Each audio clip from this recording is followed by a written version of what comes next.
Ang isang tasa ng mainit na tubig ay lumilikha ng ginhawa sa paghinga. Ito ay maaaring makatulong sa pagluwag ng baradong ilong. Ayon sa isang pag-aaral noong 2008. Ang pag-inom ng mainit na inumin tulad ng tsaa at maligamgam na tubig ay nagbibigay ng ginhawa sa sipon, pag-ubo, pananakit ng lalamunan at pagkapagod. Ang pag-inom ng maligamgam na tubig ay nakakatulong din na panatilihing gumagalaw ang digestive system, habang ang bituka ay mas mahusay na kayang alisin sa katawan ang dumi. Nakakatulong din ang maligamgam na tubig na mapawi ang paninigas ng dumi. Ang dehydration ang sanhi ng constipation. Sa maraming kaso, ang pag-inom ng maligamgam na tubig ay isang mabisang paraan para maiwasan ang constipation.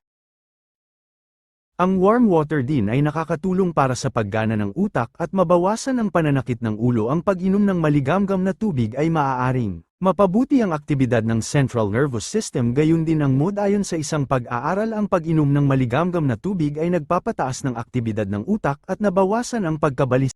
Maaaring makatulong ang warm water sa pagbaba ng timbang. Ang pag-inom ng tubig bago kumain ay maaaring maging mas busog ang pakiramdam at binabawasan ang dami ng pagkain na kanilang kinakain.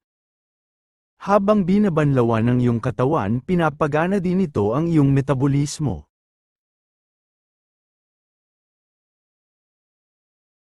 Para sa bato at UTI, ang tubig ay mabuti para sa mga bato dahil ito ay nagpapalabas ng mga lason na gumagamot at pinipigilan ang impeksyon sa ihi. Maraming salamat. Follow for more.